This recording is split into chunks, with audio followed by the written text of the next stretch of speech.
오늘 주신 하나님 말씀 시편 23편 5절 말씀 한 절인데요. 우리 두 번 한번 읽도록 하겠습니다. 자, 시작. 주께서 내 원수의 목전에서 내게 상을 차려 주시고 기름을 내 머리에 부으셨으니 내 잔이 넘치나이다. 한 번 더. 주께서 내 원수의 목전에서 내게 상을 차려 주시고 기름을 내 머리에 부으셨으니 내 잔이 넘치나이다. 아멘. 네, 자리에 앉으시겠습니다. 지난 2주간의 선교 축제가 여러분들에게도 그랬겠지만 저에게도 참 감사한 그런 시간이었던 것 같습니다.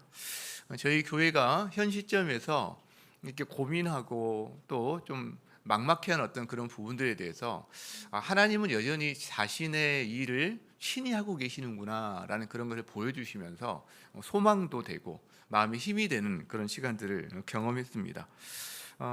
강사분들 한 분 한 분도 참 너무 귀한 분들 오셔서 너무 좋았고요. 그래서 여러분들 은혜는 나눌수록 커지는 겁니다. 고통은 나눌수록 작아지는 거고요. 그래서 가정이나 목장이나 이런 데서 여러분이 받은 은혜들을 함께 나누시고 또 좋은 점이 있었다면, 적용점이 있다면 또 그걸 혹시 우리 교육자들에게도 나눠주셔서 저희도 그걸 받아서 함께 고민할 수 있도록 해주시면 좋겠다, 이런 생각을 해보았는데요. 저는 2주간 동안 다른 교회 선교 축제를 좀 섬기면서 이 시간을 보냈습니다. 제가 다른 교회도 가보고 저희 교회 선교 축제도 계속 들으면서 성도 여러분에게 제가 감사한 게 두 가지가 생기더라고요. 하나는 뭐냐면 우리 성도들이 있는 수용성입니다. 어떤 강사, 어떤 주제가 와도 이렇게 배척하거나 부담스러워하거나 밀어내기보다는 이게 받아들일 수 있는 마음과 선교적인 어떤 DNA들이 우리 가운데 이미 있다 보니까 어떤 강사를 모시고 어떤 주제를 해도 부담도 없고, 그래서 마음껏 좋은 강사를 모실 수 있는 게 이게 참 복이구나, 그리고 우리 성도들이 준비가 되어 있구나, 그런 생각을 제가 경험했습니다. 다른 교회를 다니고 저희 교회를 경험하면서 이게 먼저 참 감사했고요. 또 하나는 수요 기도에 성도분들이 참 많이 참석해 주셨어요. 선교 축제로 했을 때. 그래서 함께 많이 모이니까 그것도 참 위로가 되고 또 힘도 되더라고요. 아마도 오토 김밥과 컵라면이 큰 역할을 좀 하지 않았나 싶기는 한데, 그래서 이 계속 오토 김밥과 컵라면을 좀 드려야 되나 뭐 이런 생각을 하기도 하는데요. 이제 여름이기 때문에 조만간 목장도 방학을 할 거고 여름이 여름 모드로 바뀔 텐데 수요 기도회는 저희가 하나님 앞에 머무는 그런 시간들이라고 생각합니다. 그래서 개인적으로 하나님과의 교제가 끊어지지 않도록 수요 기도회를 여러분께서도 사모하고 함께 하시면 좋겠다, 이런 생각을 했습니다. 자, 이어서 이제 시편 23편을 우리가 이제 나누려고 하는데요. 벌써 그 한 4절까지 꽤 시간이 지났죠. 우리 한번 한 절씩 잠깐만 좀 돌아보고 오늘 말씀을 나눴으면 좋겠는데 1절 먼저 한번 암송해 보겠습니다. 1절 시작. 여호와는 나의 목자시니 내게 부족함이 없으리로다. 여러분, 이 구절 하나면 충분할 때가 너무 많은 것 같아요. 이 구절 하나면 내게 불안, 두려움, 결핍 이런 것이 느껴질 때 이 구절을 딱 암송하는 순간 우리 눈이 문제에 있지 않고 하늘을 바라보면서 내 입가에는 미소가 지어지는 것, 이거 경험하는 게 바로 1절의 위력이 아닌가? 저는 1절을 묵상할 때 창세기 1장 1절이 연상이 됩니다. 태초에 하나님이 천지를 창조하시니라. 여러분, 이 말씀이 우리 마음에 울려 퍼지고 믿어질 때 우리 안에요 세계관이 정말 천지개벽하는 그런 것을 경험하거든요. 우리의 세계관이 완전히 천지개벽 수준으로 바뀌거든요. 저는 시편 23편 1절도 그런 것 같아요. 이 시편 23편 1절을 우리가 암송하고 그것이 내 마음에 믿어지고 그 말씀이 나를 사로잡을 때 불안, 두려움, 결핍 이런 문제가 순식간에 하늘 구름이 걷히는 것 같은 이런 걸 경험하게 되는 경우는 참 많다라는 생각을 하게 됩니다. 자, 2절도 같이 한번 우리가 암송했으면 좋겠습니다. 시작. 그가 나를 푸른 풀밭에 누이시며 쉴만한 물가로 인도하시는도다. 나의 목자 되신 분이 하시는 구체적인 사역이 나옵니다. 1절이 선언, 어떤 명제 같은 거라면 2절은 이제 구체적인 사역이 나오는데 2절에 나오는 게 뭐냐면 진정한 안식입니다. 진정한 안식. 인간은요 자신의 창조주와 구원자를 모시지 않고는 어디서도 진정한 안식을 누릴 수 없는 존재로 지어졌습니다. 그렇기 때문에 우리에게 푸른 풀밭, 쉴만한 물가로 대변되는 이 진정한 안식은 오직 주님 안에서만 우리가 가능해진다는 거죠. 그래서 이 말씀을 상상만 해도요, 저희 마음에 평안이 오는 것을 우리가 경험하게 되는 것 같습니다. 자, 3절 말씀 한번 암송해 봅니다. 시작. 내 영혼을 소생시키시고 자기 이름을 위하여 의의 길로 인도하시는도다. 자, 목자의 또 다른 사역이 나타납니다. 바로 치유 사역입니다. 우리 영혼을 치료하시고 치유하시는 사역인 거죠. 그래서요, 저는 이 말씀을 생각할 때 예수님 말씀이 한 연상이 됩니다. 수고하고 무거운 짐진 자들아 다 내게로 오라. 내가 너희를 쉬게 하리라. 여러분, 우리가 자녀를 사랑하지만 우리 자녀가 힘들고 수고할 때 내 자녀야 나한테 와. 내가 너의 짐을 가볍게 해주고 너에게 진정한 안식을 줄게. 이렇게 말할 수 있는 사람 우리 중에 한 명도 없습니다. 아무리 사랑하지만 우리에겐 그럴 만한 능력이 없습니다. 근데 오직 예수님은 가능합니다. 예수님이 다 내게로 오렴. 내가 너희를 쉬게 할게. 그래서 우리에게 안식과 그리고 치유의 길을, 영혼의 회복의 길을 허락하신다는 거죠. 진정한 회복을 3절에서 우리가 경험하게 됩니다. 자, 4절 한번 암송해 보겠습니다. 시작. 내가 사망의 음침한 골짜기로 다닐지라도 해를 두려워하지 않을 것은 주께서 나와 함께 하심이라. 주의 지팡이와 막대기가 나를 안위하시나이다. 이게 4절인데요. 우리 인생은요, 늘 푸른 풀밭, 쉴만한 물가만 경험하면 좋겠지만 골짜기를 지나갑니다. 그리고 실제로 눈물 골짜기, 인생의 골짜기를 많이 경험합니다. 한숨, 눈물, 고통 이런 걸 경험합니다. 여러분, 그럴 때 느끼는 감정이 두려움이거든요. 그런데 여호와를 자기 목자로 삼는 사람은 이 두려움을 이깁니다. 그것이 면해지는 게 아니라 골짜기를 지나가지만 그 두려움을 이기게 된다는 거죠. 왜요? 목자가 자기와 함께하기 때문에. 그것을 경험할 수 있는 게 4절 말씀인 것 같아요. 자, 이제 5절입니다. 우리 5절 다시 한번 읽고 5절 말씀 나누도록 하겠습니다. 시작.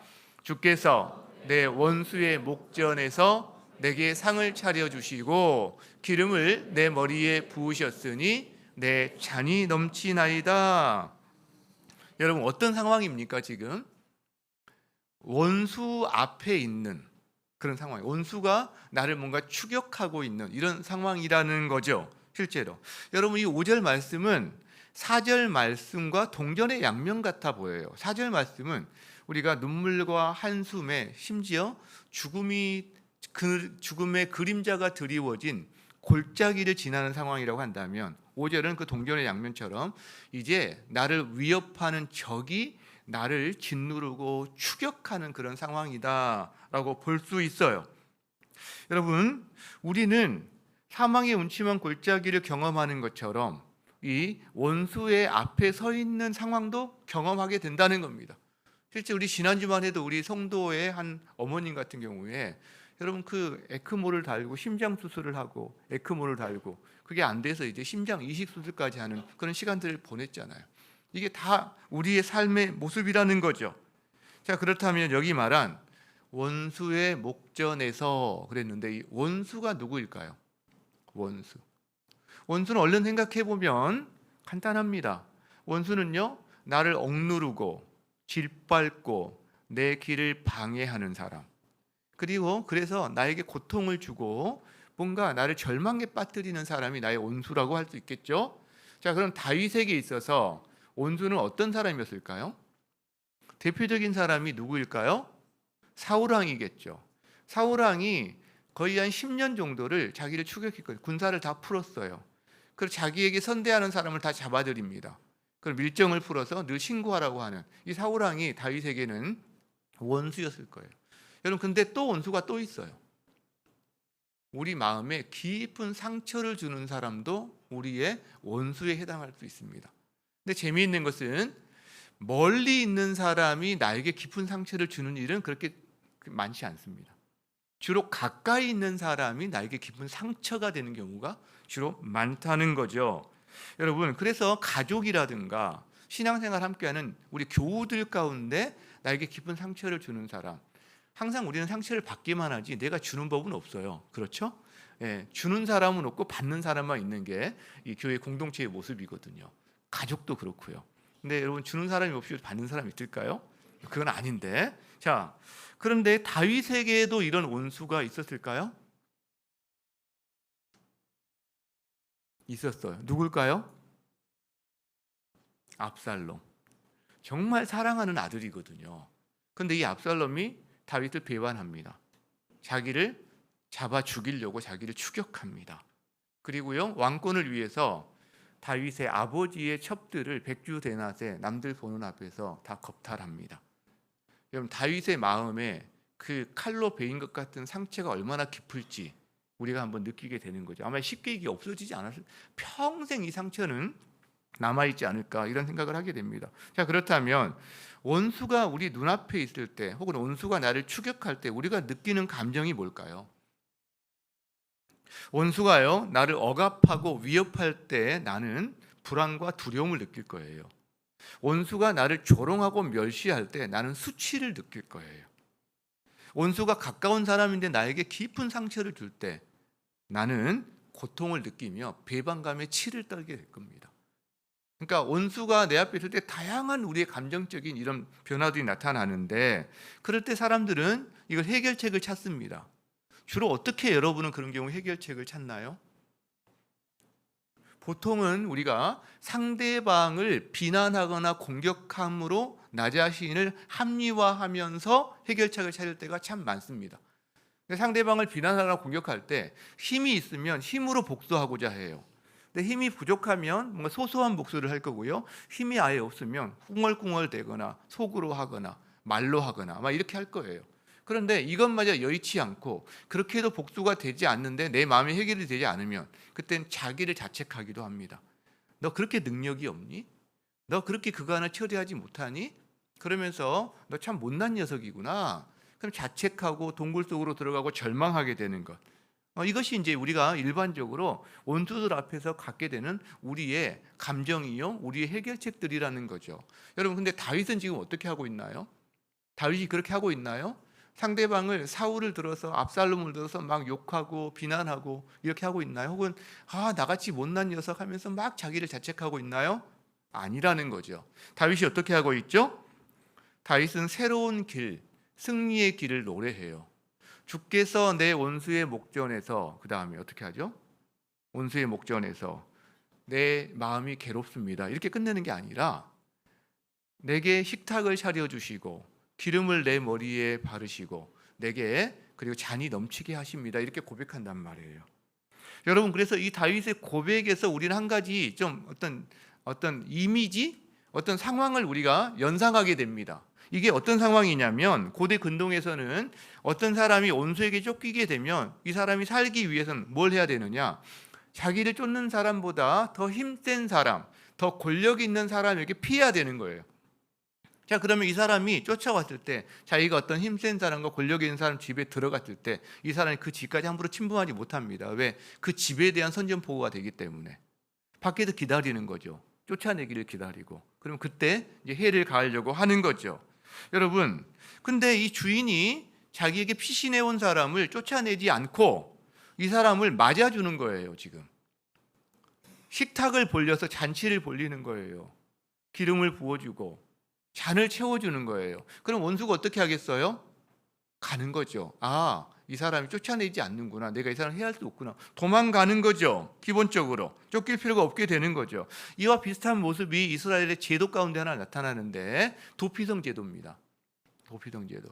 자, 친구들이 도끼를 들고 나무하러 갔어요. 나무를 열심히 막 도끼질을 해요. 근데 도끼 날이 빠져서 친구를 죽였어요. 자, 그럴 경우에 이 친구들의 친척은 이 죽인 사람을 원수로 여깁니다. 아무 때나 죽일 수가 있습니다. 그럼 이 사람 어떻게 해야 되느냐? 자기 살기 위해서 도피성으로 도망가는 거예요. 그럼 거기서 보호를 해주는 거죠, 기본적으로. 그래서 우리는 여기 5절에서 우리는 두 가지 주요한 단어를 발견하게 됩니다. 의미를 발견하게 되는데, 하나는 보호예요. 보호. 즉 원수로부터 나를 보호해 주시는 분. 보호. 두 번째가 있는데 환대예요.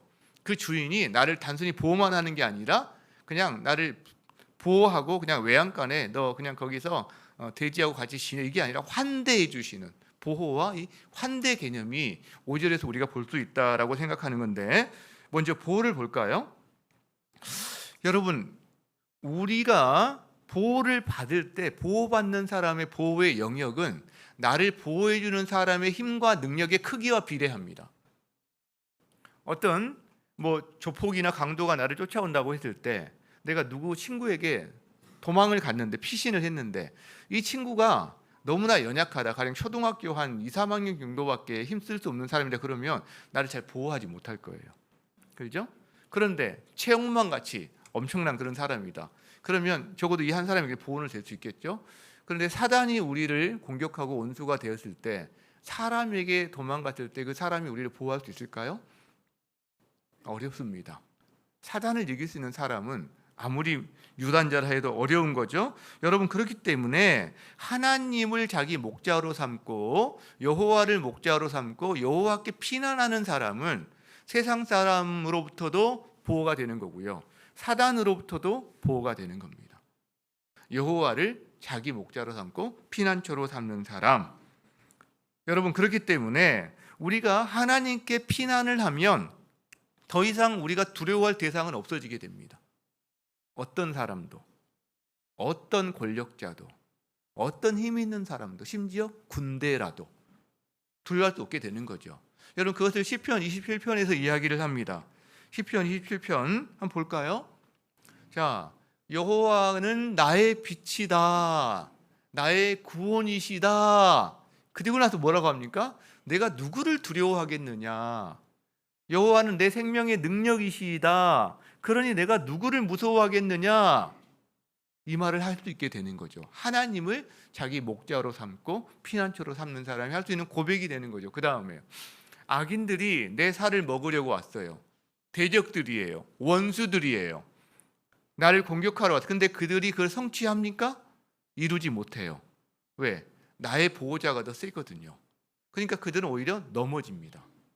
이것이 현실이에요. 그리고 군대라 할지라도, 한 사람, 두 사람, 세 사람이 아니라 군대라 할지라도, 여러분, 사울이 자기 모든 군대를 동원해서 다윗 한 사람을 쫓아요. 근데 그들의 목적을 이루지 못합니다. 왜? 하나님이 그의 목자가 되시기 때문에, 보호자가 되시기 때문에. 여러분, 그렇기 때문에 여러분, 힘들고 어려울 때, 위험을 만났을 때 여러분이 어디로 피난해야 될 것 같습니까? 어디로 또 피신하겠습니까? 여러분의 목자가 하나님이 맞습니까? 그렇다면 사람만 찾지 마시고, 우리가 사람도 찾을 수도 있겠죠. 그러나 여러분, 사람을 찾되 하나님을 찾으며 사람도 함께 찾는 거지, 사람만 찾아서 그 사람이 나를 보호할 수 있다? 이것은 말이 성립되지 않는다라는 거죠. 하나님을 찾으신 여러분 되시기를 주의 이름으로 축복합니다. 자, 다음에 하나가 더 있죠. 5절의 의미가 첫 번째 보호였다면 하나가 더 있었어요. 그게 뭐였죠? 환대였습니다. 환대. 자, 이 5절을 세 번역으로 한번 읽어보겠습니다. 세 번역으로. 자, 함께 읽습니다. 시작. 주님께서는 내 원수들이 보는 앞에서 내게 잔치상을 차려주시고 내 머리에 기름 부으시어 나를 귀한 손님으로 맞아주시니 내 잔이 넘칩니다. 이렇게 말해요. 자, 저기 보면 우리가 하나님께로 피난 갔을 때 하나님이 우리를 원수에게 내어주지 않습니다. 보호해 주시죠. 그런데 그 정도가 아니에요. 그냥 잔치상을 차려준다는 표현을 씁니다. 그리고 내 머리에 기름을 부으신대요. 자, 이게 무슨 말일까? 고대 근동에서요, 자기 집에 귀한 손님이 오면 그 다음에 환영과 축복, 때로는 존경의 의미로 그 사람 머리에 기름을 발라줍니다. 향수 같은 걸 뿌려주는. 예수님이 시몬의 바리새인 시몬의 집에 갔을 때 바리새인 시몬이 그걸 안 했어요. 그때 예수님께서 뭐라고 하시죠? 너는 내가 네 집에 들어올 때 감람유도 내게 붓지 아니하였다, 이렇게 말씀하세요. 여러분, 예수님이 그때 머리가 흐트러지셔서 지금 뭡니까? 포마드 기름을 발라야 되는데 감람유 부었어야 내가 이 머리를 이렇게 할 수 있었지 라고 말씀하시는 거죠. 야, 이게 안 터진다는 건 참 제 유머가 정말 이게 그런 의미가 아니라는 거죠. 이게 환영을 하지 않았다는 것을 이 감람유도 바르지 않았다는 말로 하는 거예요. 그러니까 지금 기름을 붓는다는 것은 이 사람을 존경 혹은 환영, 축복의 의미로 그다음 이 사람이 기름을 붓는다는 의미입니다. 게다가 그다음에 귀한 손님으로 맞아주신다라는 말이 그걸 표현하고 있는 거죠. 게다가 마지막에 내 잔이 넘칩니다라는 말을 하고 있는데요. 이 잔이 넘치는 것도 엄청난 환대입니다. 왜냐하면 당신과의 자리가, 이 잔치 자리가 나는 너무 좋고 즐겁습니다. 계속 머물러 주십시오라는 표현이에요. 만약에 손님의 잔에 잔이 비워져 있는데 주인이 따르지 않는다라는 것은 여러분 이제 시간이 됐으니 돌아가 주셨으면 좋겠습니다 라는 의미이거나 혹은 나는 당신을 더 이상 환영하지 않습니다 라는 그런 의미까지 될 수 있다는 거죠. 그러니까 이 손님이 너무 좋은 거예요. 환대하다 보니까 잔이 조금 비었어요. 가득 채워지는 오버플로우. 그러니까 뭐 한 10분에 한 8 정도만 채우는 게 아니라 다 채우고 흘러 넘치도록 채워주는 거예요. 근데 마시면 또 채워주는 거예요. 마시면 또 채워주는 거예요. 계속해서 채워주는, 이걸 지금 우리에게 그림 언어로 우리에게 보여주고 있다라는 거죠. 여러분 성경에서는 이렇게 하나님이 온수의 목전에서, 즉 온수 앞에서 우리에게 환대를 베푸시고 식탁을 차려주는 장면이 너무나 많습니다. 뭐 아브라함, 뭐 모세, 뭐 많습니다. 근데 저는 대표적인 어떤 한 사람이 생각이 났는데 그게 엘리야예요. 엘리야에게 하나님이 식탁을 차려주는 장면이 2번이 나옵니다. 자, 첫 번째는 엘리야가 아합 왕에게 우상 숭배를 이유로 해서 3년의 기근을 선포합니다. 미움이 된 거죠. 그래서 도망을 갑니다. 광야로. 그 도망간 곳이 그릿 시내가예요. 자, 물은 있어요 아직. 근데 먹을 것이 없어요. 그래서 하나님께서 이 엘리야에게 식탁을 차려줍니다. 하루에 2번씩 아침 저녁으로. 그래서 떡과 그다음에 고기를 갖다 주는데 누구를 통해 갖다 주느냐? 까마귀를 통해서 갖다 줍니다. 이게 첫 번째 식탁이에요. 매일 하루에 2번씩 차려주시는 식탁. 근데 2번째 또 하나님이 엘리야에게 차려준 식탁이 있습니다. 이제 3년이 지났어요. 그리고 3년이 지난 시점에 갈멜산에서 바알과 아세라 선지자 850명과 엘리야가 850대 1로 대결을 해서 이들을 다 죽입니다. 그리고 이제 하나님 비를 주십니다. 그리고 비 앞에서 달리기를 하고, 자, 이 엄청난 사건을 경험하는데 그때 아합의 그 아내 이세벨이 그 엘리야를 죽이겠다고 맹세하면서 암살자를 파송을 합니다. 그때 이 엘리야가 그것을 피해서 광야로 도망가면서, 호렙산으로 도망가면서 몸과 마음이 지쳐 있는 상태 속에서 로뎀나무 아래에 그늘이 별로 안 지는 나무입니다, 여러분. 광야에 있는 나무가 이파리가 큰 나무가 없잖아요. 근데 거기서 그나마 햇빛을 피해서 이게 깊은 잠을 잘 때가 있습니다. 하나님이 그때 지쳐 있는, 배고파 있는 엘리야에게 식탁을 차려줍니다. 그때 근데 누가 차려주냐면 천사가 와서 식탁을 차려주는데 숯불에 구운 떡과 물 1병을 갖다 줍니다. 먹고 자요. 자고 일어났더니 또 그때 천사가 숯불에 구운 떡과 물 1병을 갖다 줍니다. 저는 이게 참 재밌어요. 아니 그냥 떡과 물을 갖다 줬다고 표현하면 될 텐데 굳이 숯불에 구운 떡 그래요. 그리고 물 1병, 생수병이 있는 데도 아닐 텐데 사실은. 자, 여러분 광야예요. 뜨거운 데예요. 그러니까 떡이 있다면 저희 가래떡을 지금 구워서 가져온 거예요. 그냥 가져온 게 아니라. 누가 했죠? 천사가 운바르토 베레아시아 하면서 호잇 하니까 이렇게 구워졌을까요? 아닐 거예요. 광야에서 뜨거운데 땀 삐질삐질 흘러가면서, 천사는 땀을 아는지 모르겠지만 지금 불을 피워가지고 떡을 마련해서 떡을 굽고 있는 거예요. 구워서 가져온 거예요. 그러니까 그 나라는 우리처럼 이 가래떡을 안 먹잖아요. 그러니까 아마 화덕 피자 비슷한 게 아니었을까? 와, 이런 해석이 있다니. 예, 저도 오늘 지금 발견한 거예요. 지금 맞는지 안 맞는지 모르지만 거룩한 상상력은 하나님이 허락하신다고 믿습니다. 아니면 말고. 어쨌든 화덕 피자 같은 걸 갖고 왔는데 여러분 굳이 왜 이렇게 주는 거죠? 조촐한 식단이지만 진짜 정성을 다해서 맛있는 걸 주는 거 아닙니까? 지금 어떻게 보면 하나님께서 무슨 거대한 호텔에서 뷔페를 주는 게 아니지만 광야에서 주는 거지만 화덕 피자로 갖다 주는 거잖아요. 여러분 그래서 저는 여기에서 하나님의 환대 방식 두 가지를 발견합니다. 하나님이 우리를 환대하실 때 두 가지 방식으로 환대하시는 거죠. 하나는요, 까마귀를 통해서, 하나는 천사를 통해서. 다른 말로 하면 까마귀를 통해서 하는 환대는 하나님의 사람들을 통해서 하는 환대입니다. 왜냐하면 여러분, 까마귀를 통해서 아침 저녁으로 떡과 고기를 갖다 줄 때 까마귀가 하나님의 명령을 받고, 자, 지금 김이 모락모락 나고 고기를 굽고 있는 집에 나뭇가지에 서서 계속 망을 보고 있습니까? 비켜라, 조금만. 딱 자리 뜨면 손가락같이 날아가서 입 물고 날아와 가지고 갖다 주는 겁니까? 여러분, 그런 그림 상상하지 마십시오. 하나님은 도둑질한 물건을 갖다 주지 않습니다. 하나님이 하나님의 사람들에게 마음을 주셔서 준비하게 하시는 거죠. 그래서 까마귀는 도둑질해서 눈치 보고 물어다 주는 게 아니라 의기양양해요. 까마귀는 나 하나님의 심부름꾼이야. A 집사님이 지금 이거를 준비해 주셨구나. 보자기도 예쁘게 싸놨네. 그럼 그걸 갖다가 아주 사뿐하게 날아가서 고기 한번 딱 쳐다보고 잘했어 해주고 물고 날아가는 거예요. 여러분, 지금 이 장면이 실제로. 그러니까 까마귀를 통한 하나님의 환대는 하나님의 사람들을 통한 하나님의 환대다. 그러니까 우리 교회 안에 까마귀가 깍깍깍깍 날아다니잖아요. 여러분, 우리가 코로나 때는 1년에 한 7천만 원 정도 까마귀가 날아다녔어요. 성도들 안에 서로를 돕는 까마귀들이. 지금도 평균 한 해에 한 5천만 원 정도. 제가 통계를 얼마 전에 한번 내봐, 다른 교회 가다 보니까 말을 해야 되니까 통계를 처음 내봤거든요. 얼마인지도 모르다가 5천만 원 정도 하고 있더라고요. 여러분, 교회 안에 까마귀가 날아다니는 그때마다 뭘 느끼는 거죠?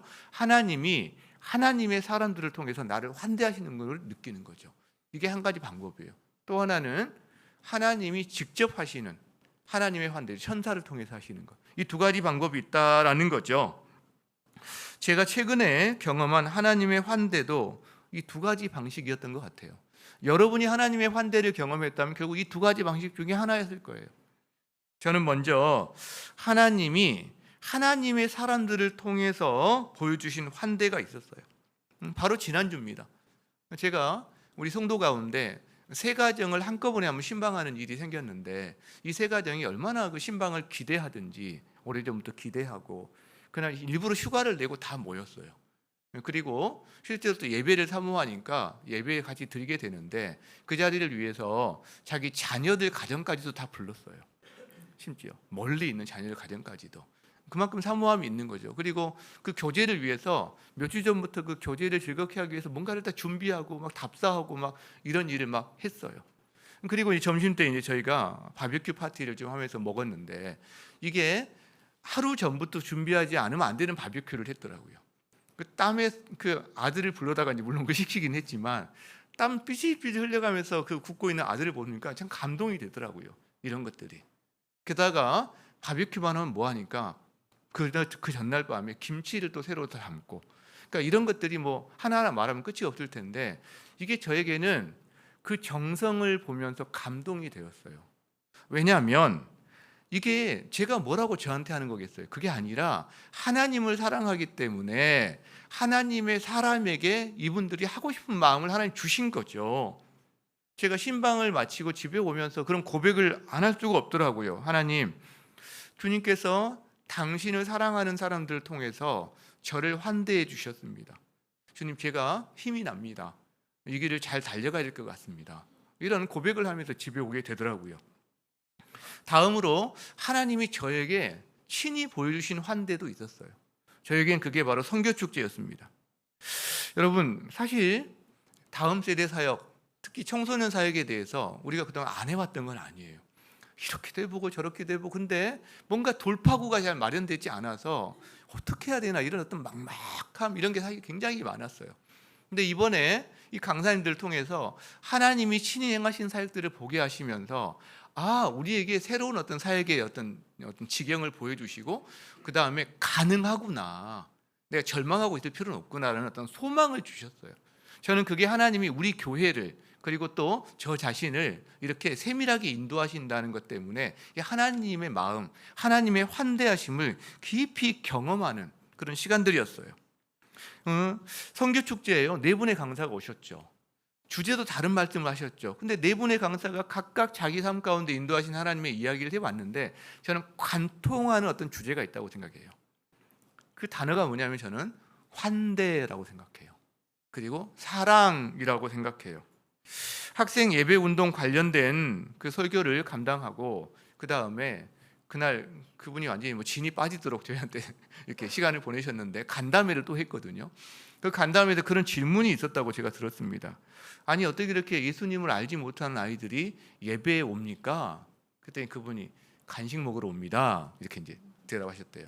또 어떤 분이 질문할 때 아니 학교에서 그렇게 기도 운동, 예배 운동이 일어날 수 있다는 게 이건 정말 놀라운 일인데 그 사역의 핵심 비결이 뭡니까? 이런 질문하셨대요. 그때 이분이 간식을 많이 주는 겁니다. 오로지 처음부터까지 간식 이야기였는데 여러분 저는 그 간식 이야기를 들을 때 그게 환대로 바꿔서 들렸어요. 아, 간식에서 우리 아이들이 자기를 환대하는 것을 경험하고 느끼는 거구나 라는 생각이 들었다는 거죠.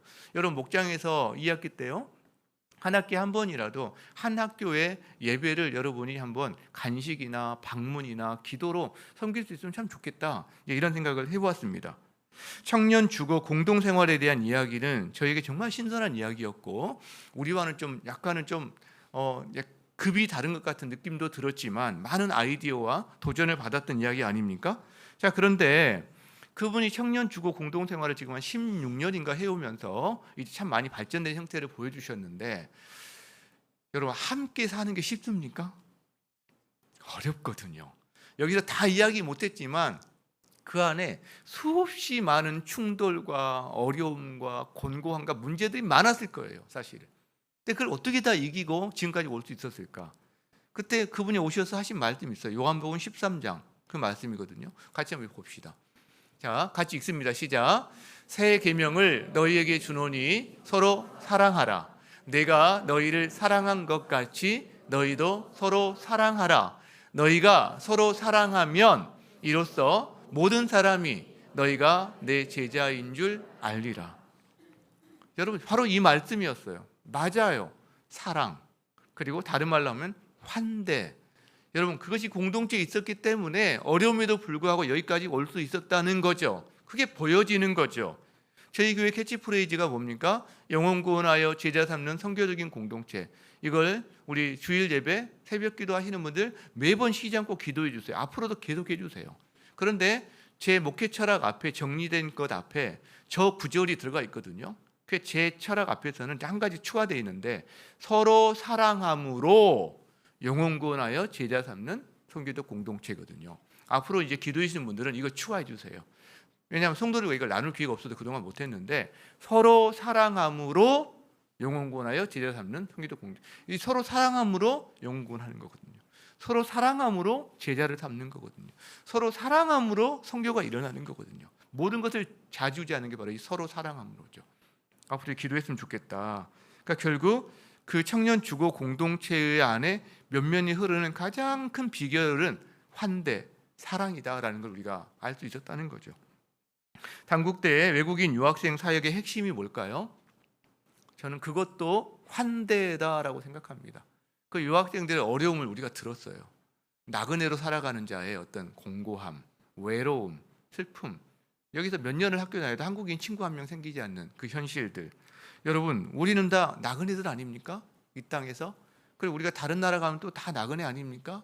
우리가 받는 그 서름들, 차별, 아픔 다 똑같이 느끼는 거거든요. 우리는 여기서 동남아나 우리보다 혹시 조금 더 못한 경제적으로 뭐 혹은 문화적으로 수준이 약한 사람들을 우리는 좀 천시하고 이럴 수 있지만 우리가 다른 나라 가면 또 우리가 극골통을 당하는 거 아닙니까? 우리는 창조신학, 하나님의 형상으로 사람을 바라봐주는 그리스도인들이죠. 우리가 그 마음으로 할 때 이것이 바로 ISF 사역이 가능하다는 거죠. 그 핵심에 환대가 있습니다. 환대는 그 사람을 비교해서 환대하는 게 아니라 그 사람을 하나님의 형상으로 바라봐 줄 때만 가능한 거거든요. 실제로. 자, 그래서 시편 23편 5절은 우리에게 환대하시는 하나님을 너무나 분명하게 말해줘요. 실제로. 원수들 앞에서 식탁을 차려주시는 것, 기름을 발라주시는 것, 그리고 잔을 계속해서 채우고 또 채우고 또 채워주시는 것, 이게 환대하시는 하나님을 우리에게 계속해서 강조해서 말을 하고 있다. 다윗이 이걸 경험한 거죠. 여러분, 그렇다면 저는 여기서 두 가지 질문을 우리도 해볼 수 있다고 생각해요. 하나는 우리는 그 하나님의 환대를 경험하면서 살고 있는가? 라는 거예요. 여러분 어떠세요? 여러분은 그 하나님의 환대를 여러분의 삶에서 경험하면서 살고 있습니까? 하나님의 직접적인 환대, 그리고 또 까마귀처럼 하나님의 사람들을 통한 환대를 경험하면서 살고 있는가? 이어지는 질문은 이거예요. 우리는 그 하나님의 환대를 나누면서 살고 있는가? 여러분, 하나님의 환대를 경험하면서 또 그 받은 환대를 나누면서 사는 삶은 연결된 삶입니다. 이것이 우리 주머니에 500원이 있어야 우리가 길 가다가 뭔가 다른 사람에게 주고 싶을 때 500원을 줄 수 있는 거예요. 나에게 주머니에 500원이 없으면요, 줄 수가 없어요. 여러분, 누군가 환대를 받아본 사람이, 환대를 경험한 사람이 다른 사람들에게 환대를 경험시켜 주거나 환대를 나눌 수 있게 된다는 거죠. 그리고 그게 복된 삶입니다. 환대를 나누는 삶이 왜 복된 삶입니까? 그 사람은 환대를 받아본 사람이거든요. 환대를 경험한 사람인 것을 증명하는 거거든요. 자기 안에 받아본 환대가 있어요. 그리고 나눌 때 이 환대가 그 환대 받은 사람만 행복하게 하는 게 아닙니다. 자기도 행복해져요. 여러분, 그래서 공동체는 환대하는 공동체입니다. 그리스도인 공동체의 가장 큰 특징은 환대하는 공동체예요. 그 사람의 나이, 성별, 재산의 유무, 그 다음에 학식의 유무, 성격 좋고 나쁜 것 상관없이 성격 좋은 사람 아무래도 더 환대를 받겠지만 우리는 좀 뛰어넘어야 되는 부분이 있다는 거죠. 그래서 좋은 사람들끼리만 모여서 그냥 서로 건드리지 않는 범위 내에서 그런 관계를 맺는 게 그리스도인 공동체가 아니라 찌르기도 하고 아프기도 하고 부족한 사람도 있고 잘난 사람도 있고 잘난 체한 사람 정말 싫잖아요. 근데 그것도 감당해 주면서 우리가 환대하면서 그 안에서 변화되어가는, 서로 환대를 통해서 성장해가는 이 공동체가 여러분의 목장 공동체고 소그룹 공동체고 그리스도인 공동체다라는 거죠. 여러분, 그래서 환대를 경험한 사람이 환대를 나눈다는 것을 잘 표현한 이야기가 있습니다. 그게 바로 저는 그 레미제라블이라고 생각해요. 레미제라블. 우리가 사역반에서 복음 본색이라는 책을 나눕니다. 그런데 바로 어제 우리가 나눴던 챕터 가운데 하나의 이 레미제라블 이야기가 나와요. 대부분 아시지만 제가 간단히 요약을 하면, 레미제라블의 주인공은 장발장이라는 사람인데 그가 배고파하는 조카를 빵을 훔쳐가지고 감옥에 가서 오랜 수감 생활을 한 다음에 가석방을 받습니다. 가석방 돼서 왔는데 범죄자라는 이유로 아무도 받아주지를 않습니다. 일할 것도 음식도 잠자리도. 그러다가 헤매는 그를 한 주교 신부님이 발견하고 그 다음에 성당 안으로 들여서 이 사람이 따뜻한 음식을 먹이고 잠자리를 줍니다. 그리고 그날 밤에 장발장은 아무것도 없는 사람이니까 그 신부가 자기를 대접했던 은식기를 보면서 그걸 챙겨서 이제 도망을 가려고 합니다. 근데 이 소리가 나서 신부가 깨는 바람에 신부를 때려가지고 기절시키고 갖고 도망을 갑니다. 근데 아침에 경찰이 장발장을 잡아가지고 옵니다. 이 친구가 훔쳤죠? 말을 해요. 이 친구는 당신이 줬다고 하던데. 그때 신부가 놀라운 반응을 합니다. 제가 준 것 맞습니다. 한마디 더 해요. 내가 이 촛대 식기만 준 게 아니라 촛대까지 주었는데 이 촛대는 왜 가지고 가지 않았지? 여러분, 여기서 장발장이 인생의 전환점을 맞이합니다. 변화가 일어나요. 실제로.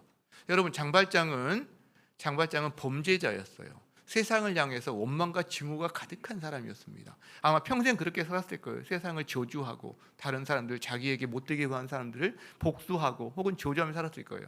근데 이날 장발장은 바뀝니다. 세상의 연약한 자들을 품는 사람으로 바뀝니다. 고아와 과부를 돌보는 사람으로 바뀝니다. 여러분, 이것이 우리에게 보여주는 한 진리인 거예요. 사람이 언제 변하느냐? 그 사람이 그 사람이 범죄를 했을 때 그에 합당한 형벌을 주고 엄격하게 대할 때 그 사람이 바뀔까요? 그게 아니라는 걸 보여줍니다.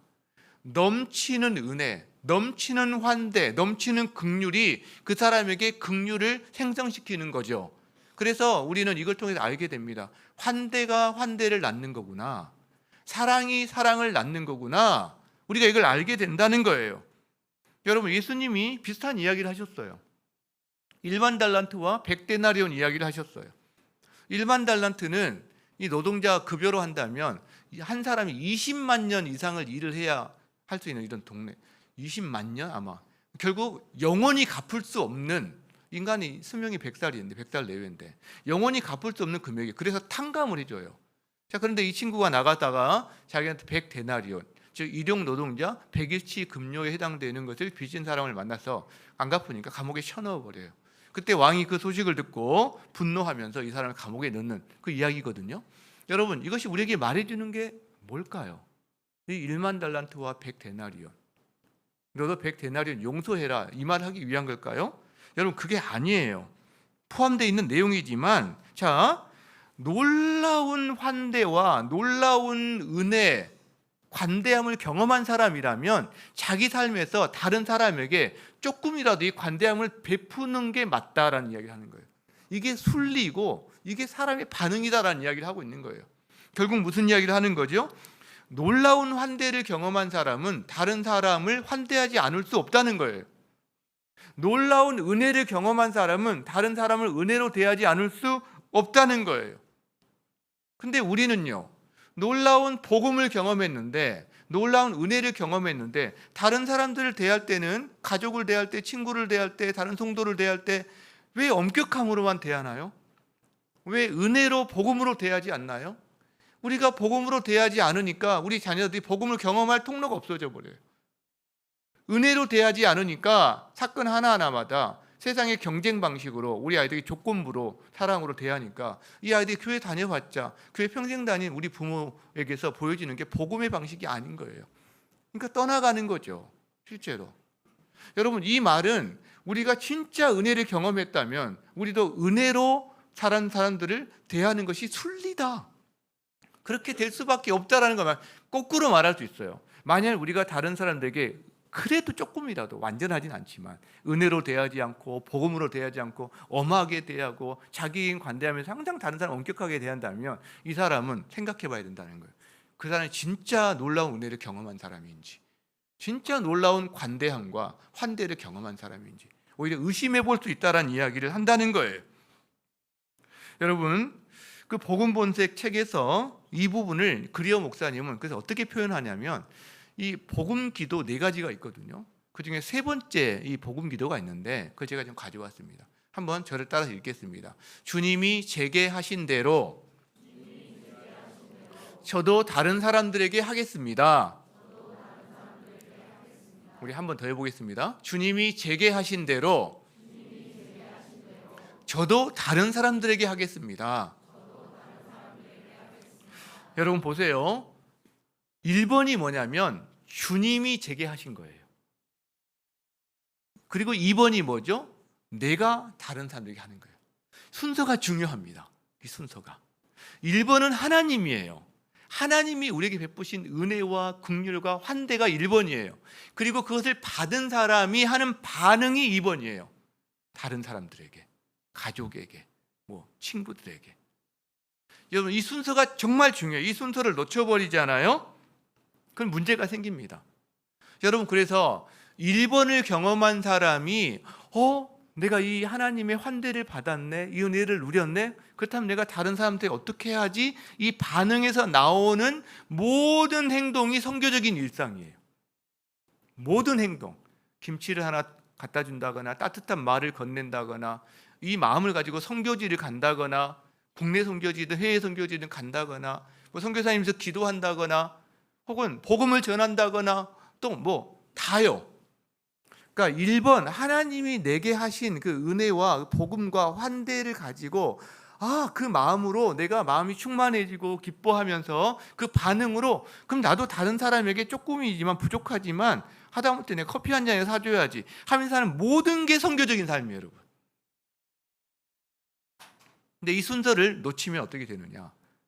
1번이 없이, 하나님과 교제가 없이 큐티나 예배나 모든 걸 통해서 우리가 이런 걸 통해서 하나님의 은혜를 누리잖아요. 근데 이게 없이 1번 어느 순간 메말라가 온 상태에서 2번만 한다. 계속 다른 사람에게 의무가 돼요. 부담이 돼요. 율법이 됩니다. 그 다른 사람들 이것으로 비판하기 시작합니다. 나는 이만큼 하는데 너는 왜 놀고 있어? 너도 이만큼은 해야지. 여러분, 이게 항상 교회 안에 나타나는 현상입니다. 1번 없이 2번 할 때. 그래서 1번이 먼저고요. 2번이 따라온다라는 거죠. 시편 23편 5절은 그것을 우리에게 또 보여주는 거예요. 어떻게 보면 그 짧은 문구 하나에 주께서 이렇게 해주셔서 그 다음에 내 잔이 두 번째 넘칩니다 반응이 나오는 거예요. 여러분, 넘치면 어떻게 하는 거죠? 넘치는 걸로 사는 사람은 섬기게 되는 거거든요. 물이 넘칠 때 그것이 곡식에게 흘러가고 어디에 흘러가고 하는 거 아닙니까? 그래서 생명이 나타나는 거 아닙니까?